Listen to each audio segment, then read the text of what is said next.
This is the Global Broadcasting Service, serving remote outposts since 1928. Hi, everyone. Welcome aboard the Walt Disney World Express monorail. Caramba, we have something really big for you today. Welcome, foolish mortals. Now then, hang on to them hats and glasses, because this here's the wildest ride in the wilderness. This is the DBC Pod with Phil Schoen and Jason Dodge. Hey everyone, welcome to this week's pod. The show is for the week of June 20th, 2022. This week in our Disney World, everyone is talking about Guardians, Tron, and some new Lightning Lane strategies. We've got our top 5 rides that we would add or change the IP of, forcibly if necessary. A new/old attractionality that we're trying to catch up on. And some Discord server discussions to catch up on as well that we've taken a week off. But Phil, before we kind of get into what's going on, why don't you give us the DCI DCI update for the week here? Yeah, so the Disney Comeback Index is up to 86.04, so we've just cleared that 86 percentile. Creeping up. And the kind of the big news or the big change is that Finding Nemo, The Big Blue and Beyond reopened, succeeding the previous Finding Nemo musical. And so far from people, we have some folks down there that have gone to see it. They really like it. It seems like they've kind of tightened it up, everything, but it still keeps all the songs. They've added a new digital screen to add more depth, and so it seems like a success as far as that goes. I have heard a few comments that attendance seems a little low, so I don't know if people just aren't aware it's open or aren't used to like going to the show since it's been closed for so long. They kind of haven't been planning their days around that, but hopefully it picks up because it seems like it's a good job, and at the very least, it's a great place for some air conditioning in the summer heat. I haven't been since 2017, right? The last couple of trips last trip was closed. The trip before that, we just didn't get to get into it. So I remember being a fun show. My only issue was I thought it was too long. Yes. Right? I think a lot of people because by the time you kind of plan to get there a little early, it was like an hour of your day was gone, and now they've cut it down to I think it's 20 to 25 minutes. Somewhere in there, yep. Yeah. But I've seen pictures of it. I thought that the screen looks awesome. Yeah. And I've heard nothing but good things about it. So assuming that you can find a showing in the next couple of weeks, because some of them are being canceled, it seems to be a good show and a good addition to Animal Kingdom. It's much needed. And I think people most people were just probably skipping it because they didn't know it's back on. Well, I know in our day we usually skipped it because of the time thing, and we kind of said we'll probably only do one show, and we would normally do the Festival of the Lion King. But our next trip, we do have an Animal Kingdom Day planned, and I plan on seeing this because it looks exciting. And same for us. It's been a few years since we've seen it.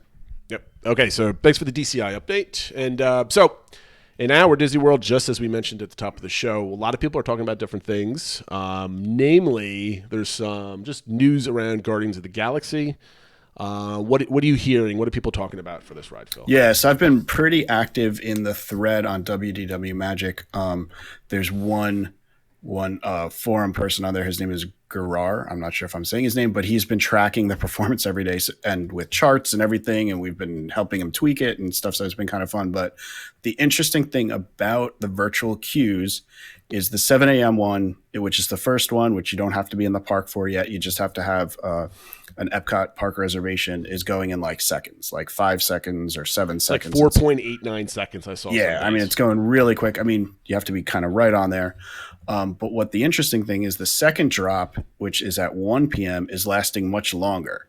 In some cases, more than 2 hours. Mm-hmm. There was even some times where, because obviously the drop is at 1 p.m., park hopping is until 2, but there were some people that were able to park hop into Epcot and still get a virtual queue spot. I think I saw the other day it was still available at like 2:30, 3 o'clock. It was like a Tuesday afternoon or something like that. So there was one day where it had a lengthy downtime, and then the 1 p.m. also went really quick. But other than that, if it's a normal day, and I think that's good for people that want to ride it, is like, don't worry if you don't get the 7 a.m. unless there's a huge issue. As long as you remember at 1 p.m., you'll get one there. So I think the strategy is to not do Guardians of the Galaxy right away. You try to get your Lightning Lane for your favorite attraction right away. That's your first goal. And then wait to like 7:10, right? When there's some of them get dumped back into the system. And if you don't know about this, Disney uses a weird checkout app or back end to their website. So if people who either screw it up or their phone crashes or they close out or something, it stays in their checkout box, technically in the background. And then after 10 minutes, it dumps it back. Like it just reverts back to the public domain. So at 7:10, there's a possibility that there's some extra inventory for you to snag. Yep. And you do it there. And then I would then just chill till 1 o'clock. And it seems like everybody can get theirs, no problem whatsoever. Yep.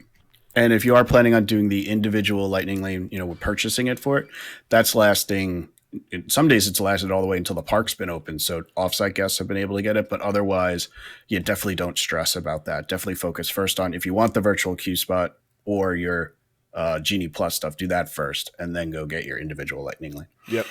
For sure. The one sort of exception, and this is interesting to me because my strategy for when we go, and it's not until December, so who the heck knows what it's going to be, but we had picked for our Epcot day to be Monday. We're staying at Animal Kingdom Lodge, so we would have access to the deluxe extra hours that are Mondays. Mm-hmm. The problem is a lot of people, I guess, are using that strategy because there's an extra drop if you're eligible to that. So you could theoretically get a second virtual queue spot, or if you do the individual Lightning Lane, technically 3 rides on it in one day. A lot of people are doing that. It seems like a lot of demand on Mondays. And it also seems like they're not releasing as many virtual queues and the individual Lightning Lane slots aren't going quite as late in the day because they want to clear everyone out. That makes sense. Before the evening hours start. So on Mondays, that 1 p.m. drop is not lasting like hours. It's either seconds or maybe a few minutes. Oh, that's interesting. I did see that in the charts. Yeah. So I would say if you're not eligible for the extra evening hours, don't go to Epcot on a Monday, assuming that you want to ride Guardians of the Galaxy Cosmic Rewind, because it seems like it's more competitive. There's fewer spots, more people wanting them. Or be fast at 7. Yeah, or be fast at 7 or at 1 or whatever. But yeah, so if you can plan around that, I would not go on Mondays, but we'll see how long this lasts. And I think the kind of the logical question, or what a lot of people are wondering, is like, okay, if on most days it's lasting for hours at 1 p.m., it seems like it's maybe not as in demand as Rise of the Resistance or whatever. How long do we think they'll keep the virtual queues? It's a good question. I'm pretty sure. I mean, I'm not pretty sure. What the heck do I know? But I'm thinking that it lasts through the summer. I think by the fall, it probably kind of dwindles away at this point. Because, it's still relatively new. I think it'd be silly. It's been open for not even 3 weeks at this point? Yeah. Roughly? So it opened April or May 27th. So about 3 weeks. Yeah, about 3 weeks. But because of that, I don't think they're just going to tear down. How long did Remy last on the VQ? So it lasted just over 3 months because Remy opened on October 1st, and then it was like January 10th or something like that they dropped it. There's so like just a over 3 months. legit rope drop plan for Epcot now. Yep. Like there's before. From what I've read, like you can, you pick your Lightning Lane, you just kind of go, and then you just kind of do whatever for the day at Epcot, or you go and you come back or whatever if you have hoppers. Now it's like you try to rope drop Remy, and if you can't get it, then there's a lot of other stuff that you can do to kind of fulfill your day, which kind of leads me to one of the other. Maybe just get into that topic now. Yeah, because I'm going right for it. See, look, here, perfect. See, you caught my segue here. So there was a touring plans article? Blog Mickey. Excuse me. Yeah. Blog Mickey. They had a Lightning Lane strategy for Epcot. And now, correct me if I'm wrong, Phil, because I'm now going off of memory. Essentially what they did was, it was an excellent article. We'll find it and kind of tweet it out if we can grab it. And they basically did their day at Epcot. So it started off where the strategy was basically if you can't get your marquee ride, to then offset your Lightning Lane purchases or Lightning Lane snags or scheduling, whatever you want to call them, offset from everybody else. Because people that are using Genie Plus are booking it at 7, and then either they're stacking it for the later day or they're just grabbing whatever time's available, and then they're making their next selection at 11 o'clock and then at 1 o'clock and at 3 o'clock, et cetera, every 2 hours on the dot. So those are usually the busiest clusters of competition to get Lightning Lanes. So what this person was able to do, and Phil, maybe you can fill in some details on exactly what they did from day to day, because I thought it was very interesting. They got a very early Lightning Lane, and then I think what was it? It was like 9:30 or quarter to 10, somewhere in that time frame. Yeah. So, I mean, if you want me to go through it, go ahead. Epcot's actually been opening at 8:30. Mm-hmm. So that would mean that if you wanted to get one of the in-demand lightning lanes and you were stacking it, and 8:30 the park opens, you could get your next one at 10:30. The problem at Epcot is there's basically 3 Genie Plus rides where having Genie Plus is kind of useful, which is Frozen, Remy, and Test Track. Yep. Everything else generally has a pretty manageable line. So, I mean, you could grab the lightning lane anyway, but you're not saving a ton of time. So there's 3 in-demand rides where it's useful. The problem is on most days, they're gone for the day prior to 10:30. So that means you can get one of them at 7 a.m., but if you're stacking, if it's later in the day, you're not going to be able to get a second one of those in-demand rides. So what this person did was they got one for Remy. They made that the priority. And so they got it. I think it started at 8:40 was when their window opened. So it was prior to 10:30.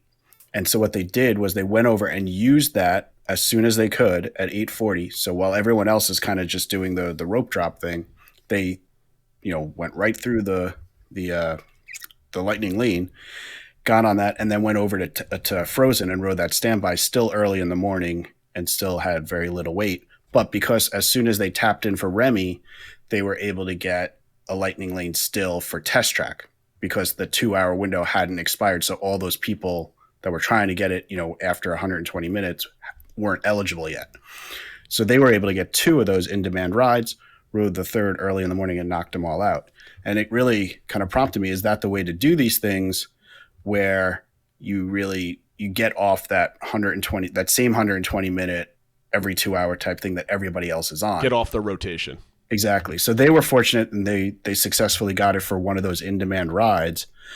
But I was wondering, would it make sense to, if you can't get that, rather than get one later for Test Track or whatever, get one for Soarin' at 8:40, use that one right away, and now you can get one for the in-demand rides, but you're off the cycle that everybody else is on. Yeah, for those that are still up in the air about how Genie Plus works, you typically make yours at 7, and typically if you're not super fast, you're getting it for later in the day, right? Or at least later than maybe 11 o'clock in the morning for the most part. For the very popular rides. For the popular rides, right. Yeah. So, but if you get it early enough, the rule is usually 2 hours after park opens, if you got yours at 7, or 2 hours from your previous scheduling.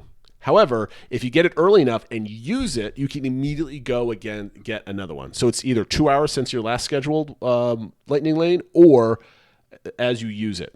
So if there was nobody in the park, it's like refreshing back in the day. You can go use your lightning lane, get the next one, assuming they're available, right? And often they may not be available. Magic Kingdom is probably the best place to try doing that. However, right.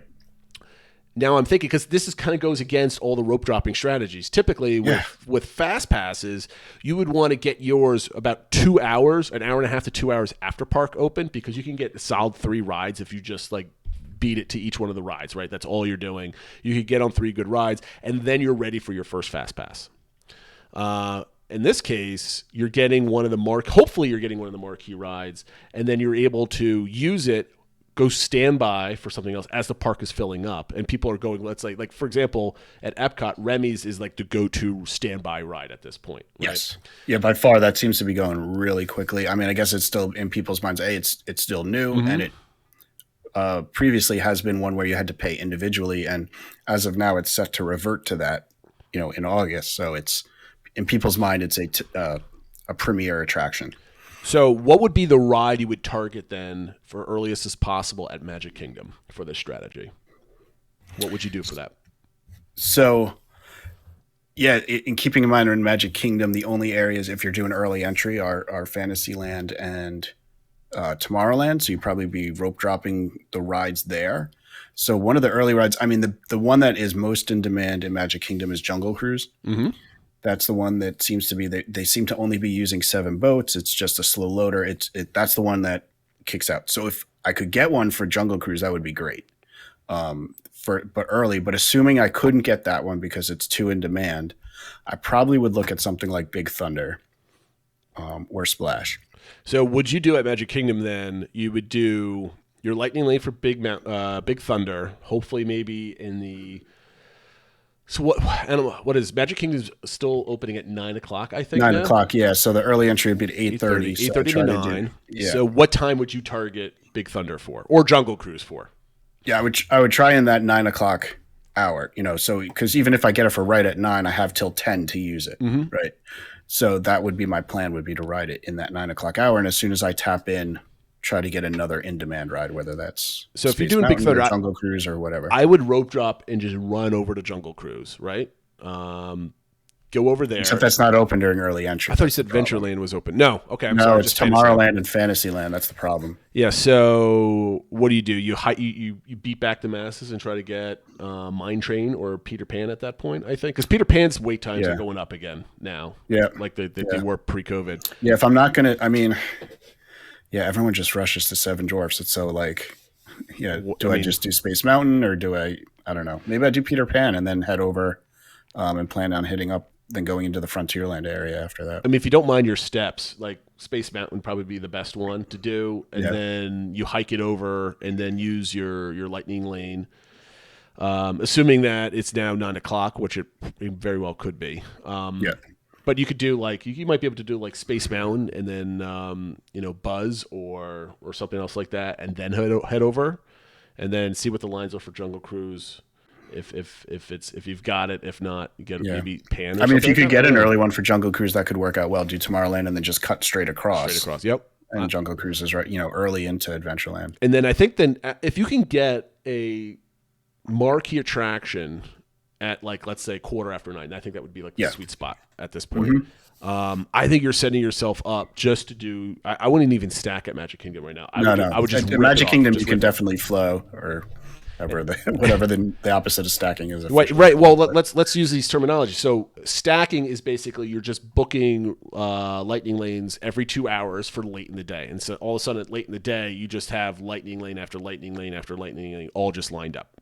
Yep. A flow is basically you book it, and so hopefully it's you're trying to get it for the next half hour essentially, and then you use it, and then you book the next one, and then the next one. You just keep charging up. You might throw some C and D level attractions in there, but you're moving. You're not waiting in lines. You're going for exactly. You're getting your money's worth, I think, out of the Lightning. Okay, so what would you do at Animal Kingdom's kind of tough. I think Animal Kingdom's strategy is completely out the window at this point. I think you're just getting your one Lightning Lane. You're buying Pandora, and then off you go. You just kind of do whatever you want. Grab a beer and just hang out in the park all day. What are you doing? I think the big question with that is, do you even bother with Pandora and rope drop that and be with the masses, or do you do like Everest where there's no crowds in the morning? I've seen people do it they just ride Everest 5 times in a row because there's no lines in the early entry and stuff like that. I would try to get an individual Lightning Lane for Pandora and just do everything else. Yeah. So I know when I'm getting on Pandora and I'm good and I can just kind of relax. I don't have to. So you wouldn't even bother with Genie Plus in Animal Kingdom. I mean, I have it because I bought it part of the package, so we're going to find out, right? We bought it before we knew they were changing the rules. So my December trip, I have it also. So any trip after that where I don't have it every day and I have to buy it, I would not buy for Animal Kingdom. That's an individual Lightning Lane, I think, and with a rope drop strategy tossed on top of it. All right, what would you do in Hollywood Studios? Yeah, that's the tricky one because obviously the most in-demand one is Slinky Dog, but you're not really – the chances of getting an early one are pretty low. Yeah. Do you try maybe for something that's in demand but not as crazy like Mickey and Minnie's? I think that might be the call. And then rope during early entry, I think assuming you want to do these rides, is you go down Sunset Boulevard and try to bang out Tower of Terror and Rock and Roller Coaster. Yeah, I'm thinking that you would try for Slinky, and if you don't have it, immediately go to Mickey and Minnie's. I'd have to look at some of the latest stuff, but I think Mickey and Minnie's is not gone in an instant. Yeah. At 7 o'clock. So I think I'd have that's to check. I haven't looked lately how quickly Slinky Dog is going.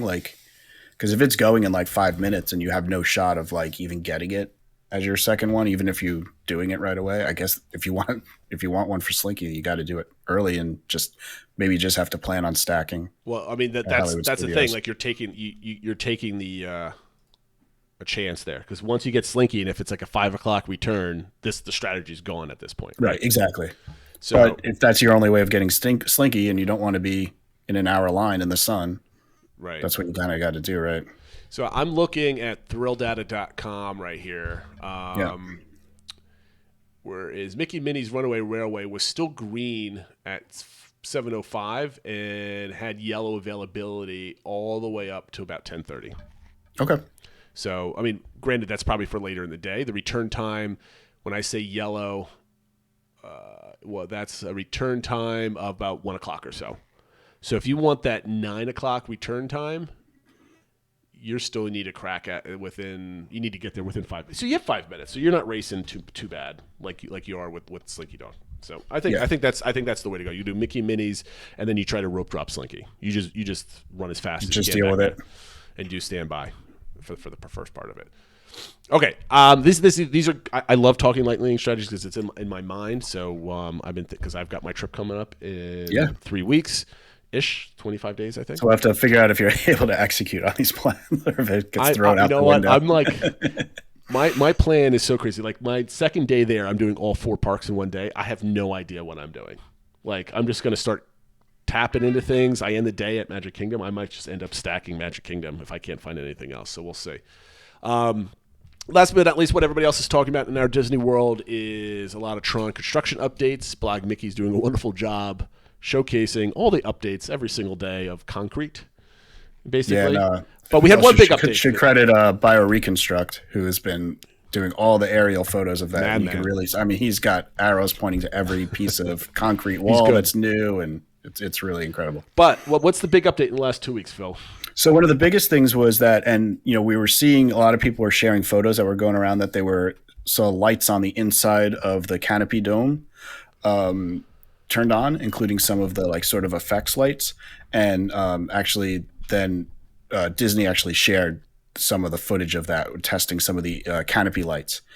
And so I think that's a big milestone since that's such a key part. And until they get, I forget however many hundreds of these lights they have, because they need to be computer programmed and synced up with the ride. For those of you not familiar with Tron, the way the lighting works is lights come on and off as the trains get to them. It looks awesome. Yeah. So it's getting all those lights and getting them working is a key part of getting the ride to the finish line. So that also prompted a lot of people to say like, oh, that's another major milestone. They seem to be making some progress. When do we actually think this ride will open? And I guess not ironically, I'm sure they're thinking the same way too. But DSNY just put out a video where he went through his speculation based on different developments. They were looking at how construction process happened at the Shanghai one, and kind of like matching that up to where we are now versus when it opened in Shanghai. When do we think it could open in Florida? So what's your guess, Phil? When are we seeing opening day? So my guess is the first half of November. That's fair. Okay. The way I get there is if you look at how long it was from testing vehicles on Guardians to when Guardians opened, and kind of apply that time frame to when we first saw them testing vehicles on Tron, that gets you to about mid-September. However, there's more kind of exterior work and stuff to do. And plus, I don't know if they want to open it in the middle of Halloween season. I was just going to say the Halloween party. Yeah. When you have Magic Kingdom closing a number of days, and then you'd have some people who had a Halloween party earlier didn't have access to Tron. Will the later parties have access to Tron and stuff like that? So I think they push it out past Halloween, gives them a little more time to finish up everything, get the train up and running and stuff. And then that way it's another, I guess, promotional material for why they could charge more for the holiday party versus the Halloween party, because now you have access to Tron. My only caveat to the whole thing, because I'm with you on that timeline. I think they'll push it past the Halloween party. However, what could further delay it is the railroad. That's the only thing that's different from how is that all integrated together. Yeah. Like, they're going to have to do track testing and all that other stuff simultaneously, and then putting testing with a train going through a construction zone. So they might have to wait till a certain part of that is done, obviously, and then just for workplace safety. So how does that change the timeline? I think that might delay a few things potentially. But maybe they can finish up that portion of it fast and then rope everything off, so allow that to test. I guarantee you Twitter is going to blow up as soon as you start hearing that whistle during the day, testing that train. Or do you think they're going to do testing at night silently so no one can see the train and make a big thing about the return of the train? That's a good question. I mean, I think they'll definitely do a lot of testing at night, but they'll do them during the day too, though, once, they've got it kind of going because they want to see how it works with people and stuff like that. So, yeah, you're definitely right. That's going to be all over everybody with their people are going to be hearing that audio footage of the train whistle for sure. All right. So, I think that's a good point. And also you have to factor in any previews they're going to do for it and stuff like that. I just feel like, are they going to open it like mid-December once we're kind of really, or if you don't do it like mid-November, or are they just going to wait until after the new year? I think they want to open it. They could be completely other way and open it like October 1st or something else like that. But I think the first part of November, which would be perfect, right? Because on the 50th anniversary of the Magic Kingdom, they open up a new ride in Epcot, and on the 40th anniversary of Epcot, they open a new ride in Magic Kingdom. Exactly. Perfect. But I think one of the motivations is the draw for October is the Halloween party and all that other stuff. If they start bringing in Tron in November, it's to boost the November numbers. And leading into a very strong holiday season. So I could see that as being a motivation. But we'll find out. I don't know. I will also say my prediction is somewhat selfish and optimistic because I'm hoping that it's open for our December trips. Oh, well, of course. Of course. Okay, so our top 5 list today, as we talked about, is top 5 rides we'd like to change or add IP to, or change the IP of, or add IP into certain rides. And you have some interesting ones, and some of them that we've talked about, and I think we have one overlap. And I left off Living with the Land because I knew you were going to do that. Oh, okay, fair enough. So what do you want to do? You want to go down all 5 of ours individually, or do you want to go like back and forth? Your call. We could just do all of yours first or all of mine first. Okay, so since I typed mine first into the document, I will go first. Okay, my first one, I don't think this is in any particular order. This is what popped in my mind first as I was kind of thinking about this today. The first one, I'm just totally stealing an idea from everybody else. This is not a unique idea, but I think it's cool. I would change Soarin' and add Aladdin's carpet into it, so it's kind of, that's the theme. Instead of you're flying on an airplane, you're on Aladdin's carpet, and it's kind of, you can add some cool effects to it and kind of force the genie in there and Abu and everything else, and it'd be kind of fun. Not that the ride actually needs it, but it kind of lends itself to it. So were you ever a fan of that idea? Because a lot of people kind of like that. I don't know about that idea, and it also feels a little odd where they already have like a lot. I mean, you can meet like the characters over in Morocco. Mm-hmm. So then you're going to have Aladdin, like the ride in one area and the characters in another area. And I don't know. It would be kind of interesting if they maybe use the carpet as like, that's what you're on. I guess it would almost like, now it's like the 3D version of Mickey's PhilharMagic. Like something you go through the different, like instead of different lands, you go through different like IP. Yeah. But it's like you're actually flying through them. I don't know. My second one was finally getting rid of Star Tours and changing it up because it's outside of Galaxy's Edge, and either do something with the Muppets or something with the Incredibles. And I think either IP kind of Incredibles, you could do like an action pack, like chase scene, that type of thing, or with the Muppets, you could just do something bananas and it would still fit, just like kind of pushing you around or whatever. Like you're in like one of their cars, right, and they're driving it and you're falling down hills and whatever it might be. You can all do sorts of stuff like that. I thought you might like the Muppets version of Star Wars. This almost made my list, and I was specifically thinking, even if you wanted to keep the space theme, you could do Pigs in Space. That's true. But that could be kind of fun, like just going to different Muppets worlds and stuff like that. Or, I mean, they were supposed to have a lot more Muppets in Hollywood Studios anyway, and one of the original ideas was there would be basically a clone of the Great Movie Ride, but Muppetized. And so you could almost do that with this, right? Yeah. Like go through like famous movie scenes, but like Muppetified and stuff like that. So it'd almost be hearkening back to the Great Movie Ride. But I'm down with it because Disney keeps wanting to push the Muppets, but they haven't done the Muppets justice for a theme park, I don't think. So this might be a good way to go down and do that. My third one is also kind of cheating because this is kind of like a news item, but there's really not much there. It's changing Space Mountain to Buzz Lightyear for the new movie. And I know the movie didn't do so well this weekend, so maybe this will never happen. But there were rumors that it would happen. Which park was it? For Disneyland in California. Disneyland, California. That's where the rumor is for. So I thought that would be kind of an interesting solution. Space Mountain's going to need a revamp in some way once Tron in the Magic Kingdom is up and running. So I thought this might be pretty cool. I think they should do it anyway. That ride needs something different to it, I think. Yeah. Did you like this idea when it popped up? Because I know you just did bug eyes. I was just a little. I think I was more surprised. It just felt like it came out of nowhere, and there had previously been a lot of chatter about updating the Buzz Lightyear Space Ranger spin to be for the new movie. Mm-hmm. So when all of a sudden it came out that they're going to change Space Mountain, I was a little surprised. And they already do a lot with the Space Mountain out in California. They do like the Star Wars overlay and the Halloween overlay and stuff like that. So I was a little. I think I was just more like taken aback versus having like a strong opinion. I do think the one in Florida specifically needs some updating. Yes. So if this is the way to do it, then I guess I'm for it.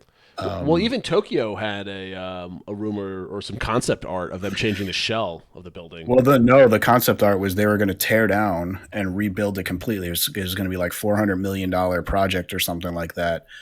With the thinking being, or at least some people are speculating, they were going to use the Guardians Cosmic Rewind ride system, but it wouldn't be themed to Guardians. It would be like Space Mountain, but using that ride system. I think that would be cool. My fourth one was changing Cali River Rapids, and this is our overlap. Yep. Just because I watched the first half of the live action Jungle Book last night with my youngest daughter, and I think it'd be kind of cool just kind of bare necessities down the Cali River Rapids a little bit. Maybe, I don't know if you could artificially slow it down. I don't know if it would be as fun, but I kind of like their own version of an IP-driven jungle cruise in Animal Kingdom. I thought that would be kind of neat. Yep. Yeah, I had the same idea. I put either Jungle Book or potentially Raya and the Last Dragon. Oh, that might be a cool thing. Like some of those animatronics from those creatures and stuff like that could be kind of neat. And another one, I was struggling for a fifth one because I didn't want to be too obvious with some of the ones that weren't really my ideas. But I'd like to see some more injection of the Society of Explorers and Adventurers throughout the parks and resorts, because I think it's a lot of cool lores like kind of hidden in all that storytelling. And just kind of drop it into all the animal walking trails throughout the parks.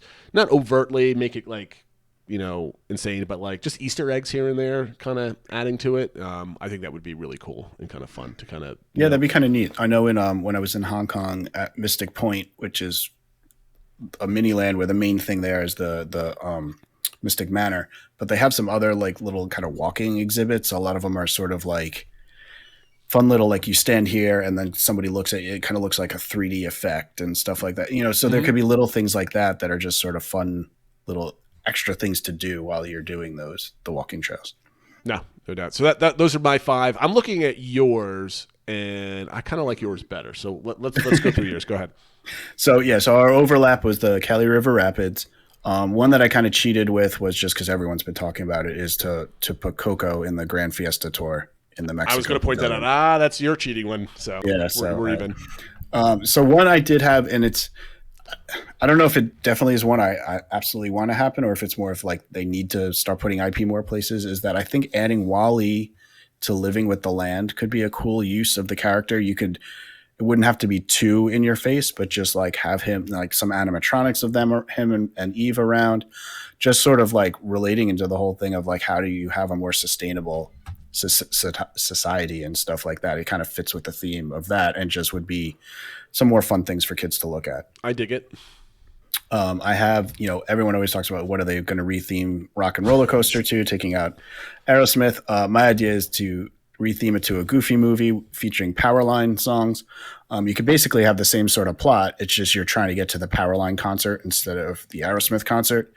I think this is, even though the movie is as old, or no, not as old as Aerosmith, but like it's got some age on it too. I think that would be just more relevant for kids in the park these days. Like no one knows. I think so, and they still sell a lot of merch related to Goofy movie and Powerline and stuff like that. And so I think that could kind of revitalize the property. Because no matter what they do, if they added like another band to this, it's just like another band's going to be out of date in 10, 20 years or whatever, right? I mean, I think if they do anything, you would think it would be just something that's more of like a Disney property. I mean, unless they do like some of the Disney Channel like zombies and stuff like that are like, or they just completely retheme it away from music and just make it right, sure. or something else, right?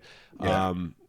I think if they're going to stick with music and they're not going to do like a Goofy movie, which I really like this idea. I think they should make it so you can insert any of the, popular rock band or singer or whatever of the day, and you can easily just kind of put that music in.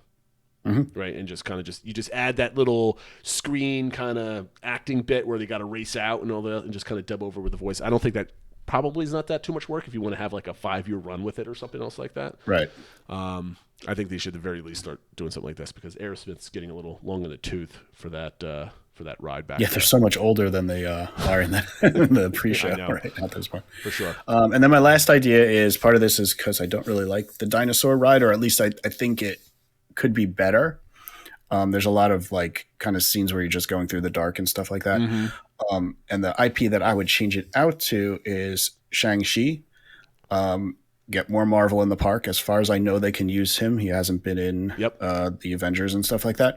And those of you who've seen the movie, there's one part where they go to the mystical land of Ta Lo, and they actually take like jeeps there. So it seems like it could be a way to use the ride vehicle and everything like that, except instead of going back in time to see dinosaurs, you're going to Ta Lo and you get to see all these fantastical creatures. I just think it would be more fun, more of a newer property. I mean, dinosaurs based on the movie Dinosaur. I don't even know how many people that go to the park know that. And it would get more Marvel into the park. So I think that could be really I think it would make it for a better ride. And I think it would be something Disney would be looking to do. And then you just rip out Dinoland USA and you put like Wakanda Forever down there or something and create a story for some reason that they're doing like a meetup for the ride or I don't know. You can be creative with it, right? Yeah. I like that idea. More Marvel in the parks. Make Animal Kingdom a more desired place to go. Hopefully spreading the crowds out a little bit on property. That would be really good. Now we just need to get them to keep it open later. And stuff like that. But what is it? It's like 8:00 now, right? Yeah. They just updated the times. I thought it was open later than it was right now. Oh, maybe they just because I know they just extended for July, so maybe they did open it later in July. It's definitely not 9, but it's not like it was open till only 7 months maybe ago just before from that. 7 to 8. Yeah. Before the summer at the very least. I know I could be wrong. Okay, those are good top 5s. We've got some good ones for next week too. So I like the way we're going with this. Okay, so next segment that we've only managed to do twice in the 4 weeks saying that we were going to do is this one I really like. So this Ask Me Anything is Phil and I each get a question ready to go before the show, and we're basically surprising the other one with a question. So you might hear, hopefully not too much dead air as our minds are reeling from the majesty of each one of our questions. But the goal of this, at least for me, is to see if I can stump Phil and make him actually start thinking about something. These are questions that we don't typically talk about at any given point, and they're kind of just random. So, Phil, do you want to ask me first, or do you want to answer first? Why don't I ask? Because my question's been going in and out of my head, and it's in right now. So let's do it then. Go ahead. So the question I came up with was, so obviously one of, if not my favorite ride, is the Jungle Cruise. But one of the reasons I love it is because of the puns and the jokes that the skippers tell, and it's kind of different every time. They make up their own things. If you were going to add a similar element to any attraction, and it could require, adding cast members to now be on the attraction or that sort of thing, but just sort of adding that ad hoc element to it, and probably with jokes and puns, I guess, what attraction would you Jungle Cruise-ify or skipper-ify? Ooh, that's an interesting question. Can this be like a sarcastic thing that I can add to that might spoil rides as well? Okay. Well, not spoil, but desecrate's the wrong word, but some people take the rides very seriously. If you start adding jokes to it, people might start getting angry at me because of that. Because I put a bar in the middle of Safari and everybody hates me for that. So I do not want to invoke the wrath of our friends on Discord. There's 2 rides that come to mind, and they're both at Magic Kingdom because everything else is kind of too easy, right?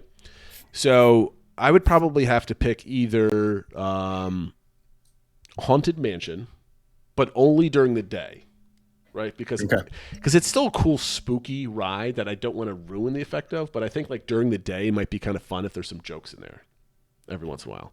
But the one I really want to see, just because I don't get why it's so popular, is Peter Pan. I have no idea how you would do it, but I would think it'd be really fun if you got your own version of a sarcastic Tinkerbell that floats with you and just kind of makes fun of the story. Oh, that's an interesting idea, like using projection techniques or something like that. Have like a character that tells almost like they use for like the Monsters Inc. laugh lore. Like technology, like but like during an attraction, that'd be interesting. So I mean, the ride's a little bit too short for that, but I think it would it'd be interesting if you got your own fairy that kind of follow you around and make fun of Tinkerbell for making bad choices throughout the movie.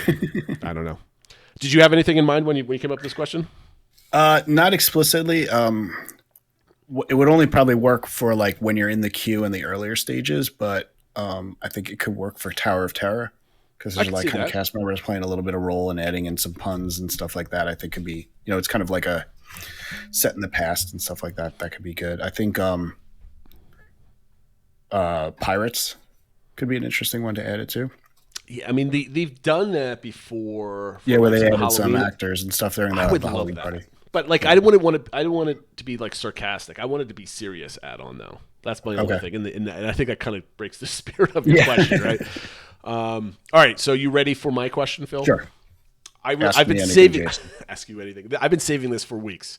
I think almost. So it better be good. Yeah, almost 3 weeks now at this point.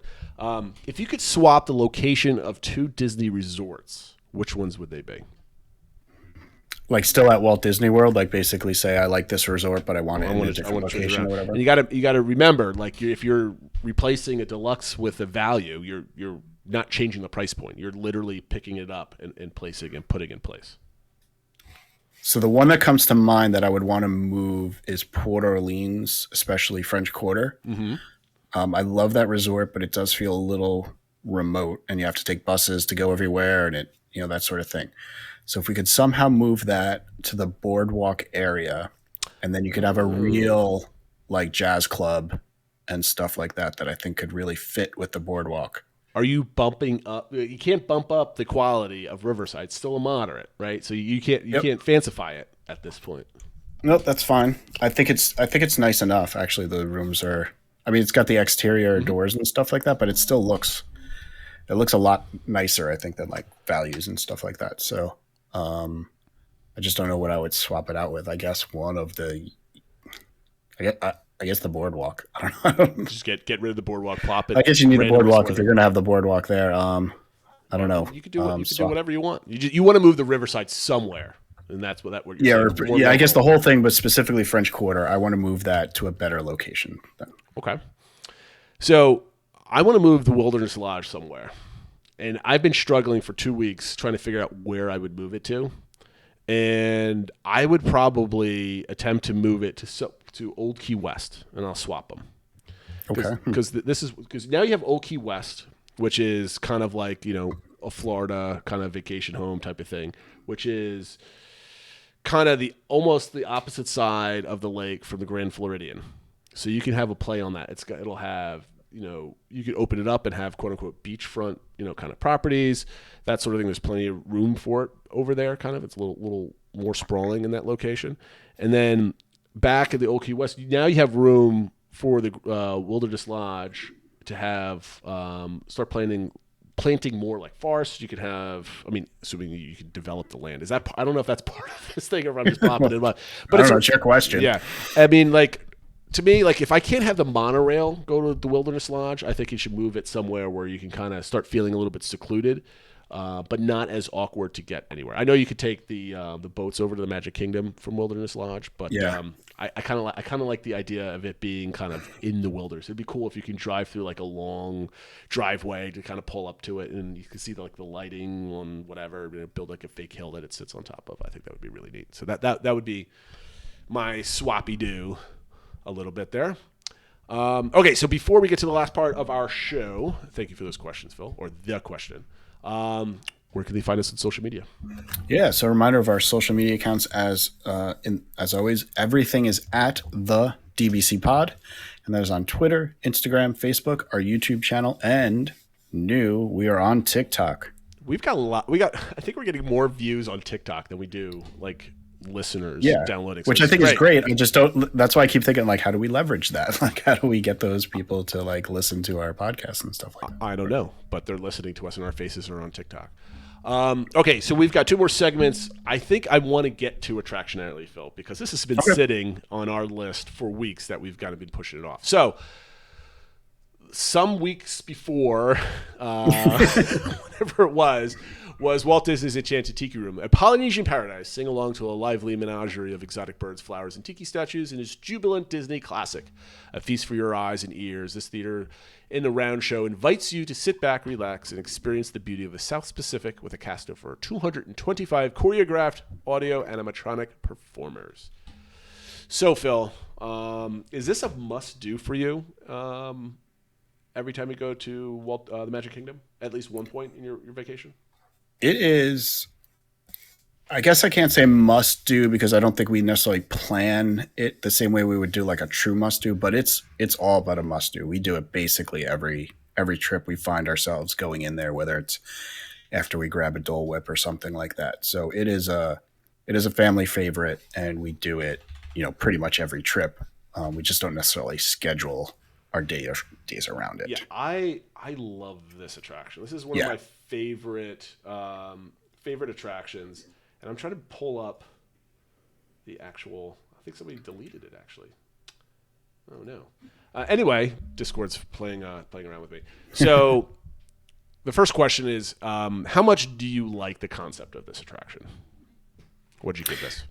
So this is probably where I was getting into you and I were having some back and forth about this thing where, to me, the concept of like seeing a bunch of tiny animatronic birds, like that's, if there was no history to this attraction and then somebody was just like pitching, hey, a new attraction's coming to Disney and it's going to be animatronic birds, I wouldn't be like, wow, that's awesome. So to me, the concept, I gave it a 2 because I don't think it's a great concept, but it's an amazing execution and I love it and stuff like that. But like, if I just got that, 1 minute or 30-second pitch about what the concept is, I don't think I'd be excited about it. I think I said this again, but for another topic. You can make anything sound boring if you really wanted to, right? Like, so like the pitch is, you just a bunch of birds and they sing a song. Yeah, that sounds. I don't know, but like, compare that to the concept of like Tron, where it's like you're going to be riding in a motorcycle, a light cycle, like configuration and going up into the grid. Now, who knows, the execution could fall short, but like that description of what it would be sounds way more exciting to me than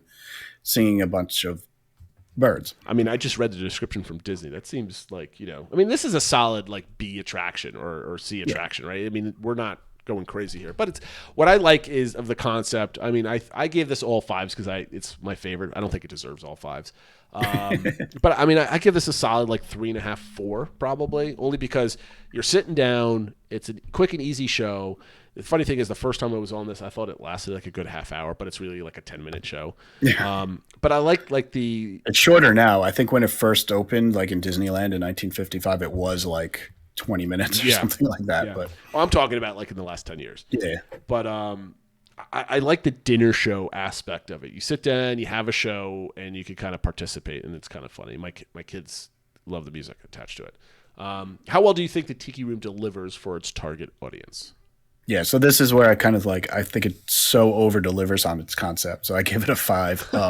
I guess the question is always like, who is the target audience? But I think it's everybody, I think. I think it's like unless you only want to do thrill rides or something like that. But I think like basically everybody in the family can enjoy, it's like we like it because we like the nostalgia. Like, older people I think still like it, but kids like it too. Like, my kids enjoy it. They're always singing along and stuff like that. So I think it has a pretty wide target audience. So I give it a 5. I think setting the expectations of it's just kind of like a show type of thing with cool animatronics, even though the animatronics are old. I think it's more of a scientific feat that they actually managed to put this together with old technology and kind of sync everything up. I think that's kind of even like each individual one maybe doesn't do much, but when you see like all 200 of them going together, it's like, wait, they did this in 1955. Like that's awesome. Crazy, right? So I mean, I gave this I think a 4. I mean, it definitely delivers. I mean, you're not coming out of it like wowed, which would make me like a 5 on it. Like they're not breathing fire in there and jumping all over the place. They're still kind of just moving their beaks around type of thing. Question number 3 is, how much do you personally enjoy Walt Disney's Enchanted Tiki Room?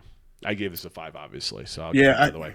I could have probably talked into a 5. I give it a 4 just because I think it's enjoyable. It's fun. I always have a good time, but I'm not, my life isn't necessarily changed or whatever. It's like I'm not coming out like going crazy about it. So I guess that's why I didn't give it a 5. But what's interesting, this was the lowest scoring out of all of them. This was an average of 3.66. I think I don't know why. I don't recall why people were. I don't think anybody was saying anything specific. I think everybody's kind of just. This is the first time probably everybody said, "Yeah, it's nice. It's a 3. Yeah, it's a solid 3. Whatever." I mean, there's definitely a number of people get a 5, but then after that, there's a lot of 3s and a couple 2s. So it's like, I think everyone's like, I like it. Yeah, but I'm not like jumping up and down. We're not getting a fast pass lightning lane for it, right? How well do you think the Tiki Room fits into Adventureland and the Magic Kingdom? I gave this a 5 because obviously it's a perfect fit for what it is. This was the highest scoring out of all of them, 4.34. Did you give this a 5 as for fit? I did as well. I think it's for the spirit of what the original intent, I guess, of Adventureland and kind of fitting into Walt's true life adventures. To me, this is the epitome. I mean, the Jungle Cruise are the epitome of it, right? You're it's going on adventures, it's seeing something new and interesting, but it's also not dangerous. It's kind of the fun side of it and stuff like that. So I think it fits really well. So my follow-up question to this is, would it ever be feasible to remove this ride? I'm just talking when I wrote here from a form factor perspective, what could you actually fit in that actual space? Because the show building is rather small. I mean, it kind of fits right there, dead center in Adventureland. I don't think you could fit anything else in there other than maybe another shop or something that we certainly do not need. So to me, I don't think it's feasible to move. I don't think you could put anything else in there. You agree, disagree? I think, I largely agree. I think it would have to be a bigger thing. Like if they were getting rid of, say, the Aladdin carpets, we're kind of going to redo that whole area, then I think that's what it would have to be. But if you just take that out, I don't know how much you could fit in there that would justify taking it out. You'd have to really retanker Adventureland to make it work, I think. Do you think they would ever dare to think about removing it? Is this kind of like a sacred cow for the park? Not that anything should be a sacred cow. Take on this is I would be up in arms if they took out the one in Disneyland, because that's the original one. Fair. That's the one Walt had. So as long as there's one of them, I guess, around, as long as that one's around, if they had a good plan for what they were doing, I think they could get away with getting rid of the one in Florida, but I don't think they could get rid of the one in California. I agree. I'm in every single thread. People are sort of getting up in arms. You can't touch this. You can't touch this. This is a classic, blah, blah. I'm tear everything and anything down if it makes room for a better park experience. Right. I always go back to Walt Disney World or Disneyland. Disney World is not a museum, right? Yeah. So I'm down for change as long as the change is good, right? I mean, don't take it out and do whatchamacallit in Animal Kingdom and make it like a stroller concrete area, right? If you're gonna move something like the Tiki Room, you better come with your A game and kind of make it awesome.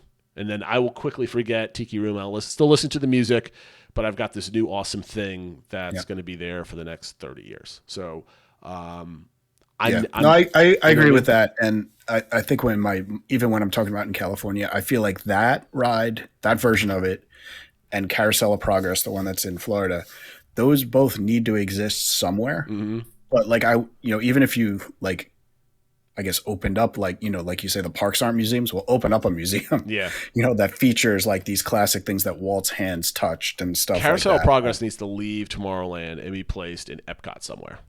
Yeah. Epcot be a perfect place to permanently house it off to the side. It's a huge park. You could put it somewhere. You could put it in the back of the American Pavilion somewhere and have a line kind of going through it to get to the back or something like that. You could easily do that, I think. Okay. So next one for this week's DBC Discord engagement, we've got 2 of them that we haven't reviewed yet. The first one, let's do these quickly because we're at the tail end of the show, and I think there's some good things. So why don't you lead section? Yeah. So the first one was, what pavilion would you add to World Showcase? And I asked everyone to not just say oh, I like this country, I want to see it there, but also like how would you make the pavilion? Would you have an attraction? Would you have like what entertainment? How would the food, when you think of a good pavilion and World Showcase, it's got all those elements. It isn't just like, oh, I'd like to visit that country or whatever. So what was your thoughts? What country did you want to see?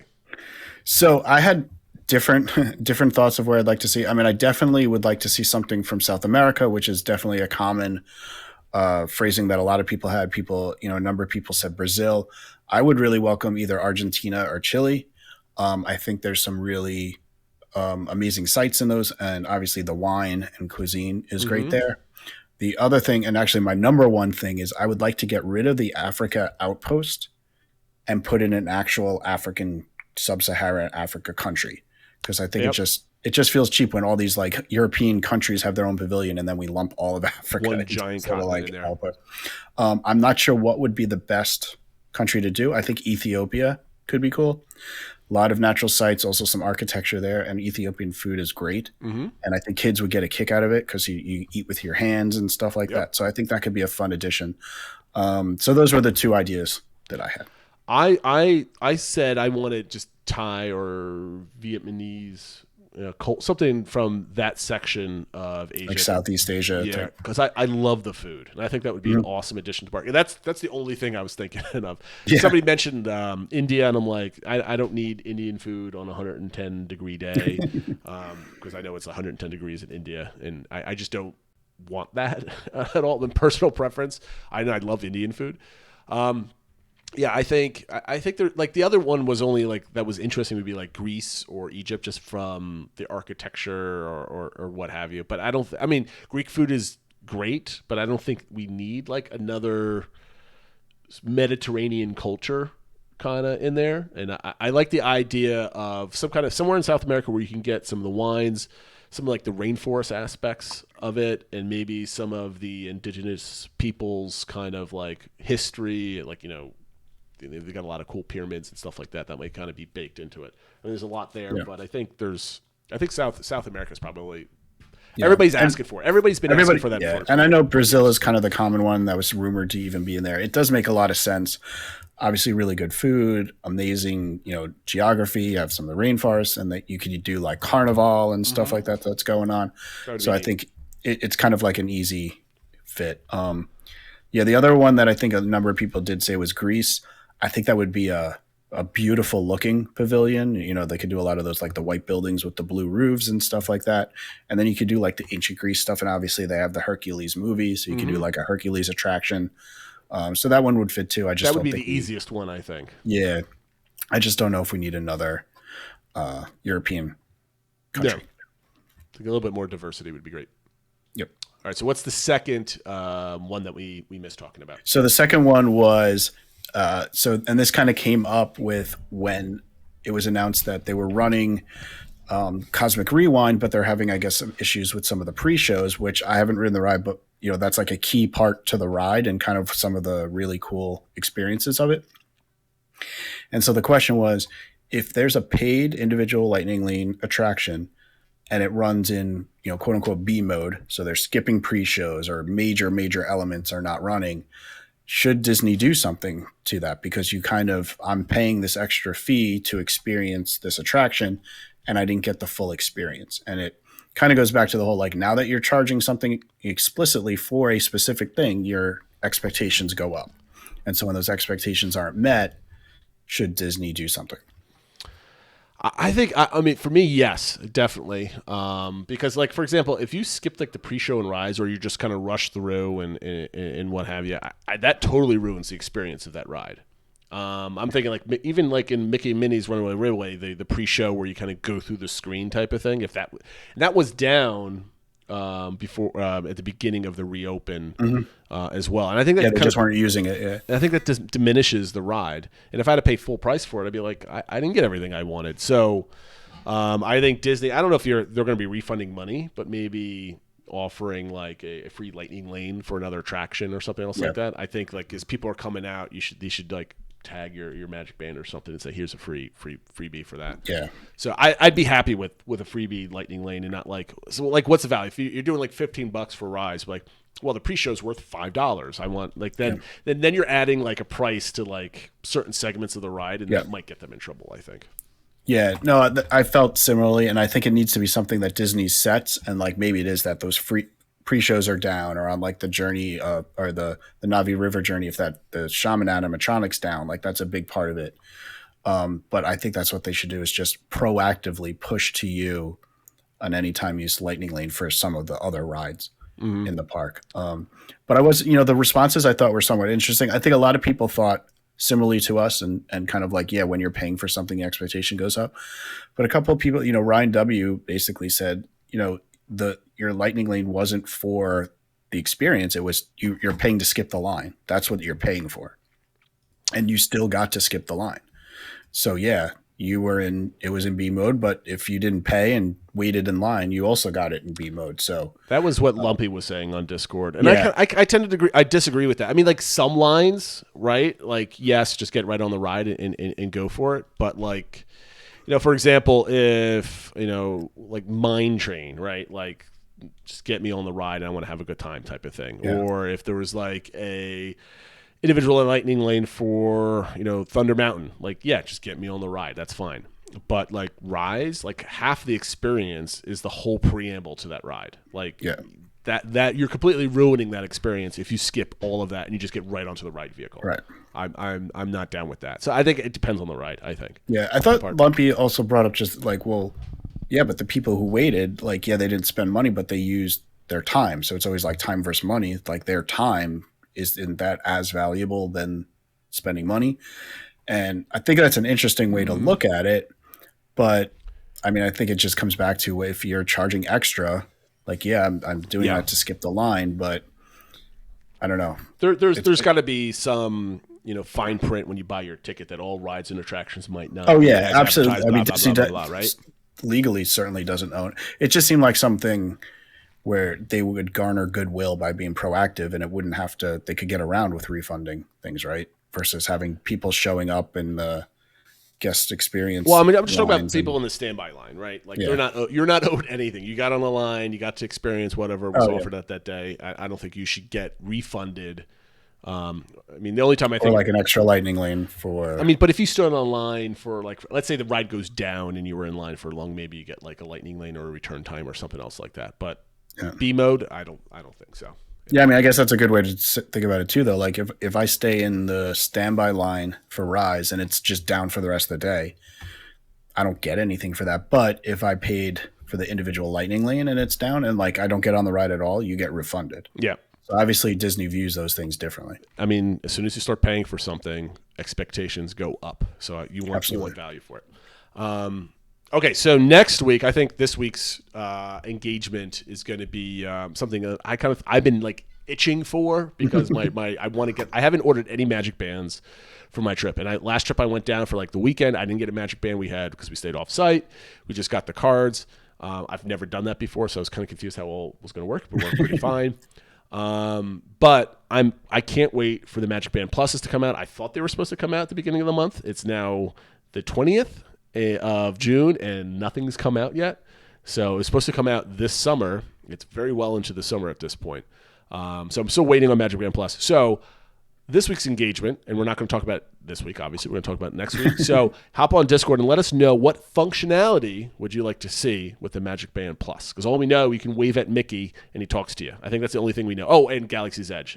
There's some interaction. Yeah, which we haven't obviously seen that, but we know they've been putting up stuff for it. Yep. So we know that's coming. Yep. It's coming soon, and we know some cast members are getting ready for training on everything. So it's imminent.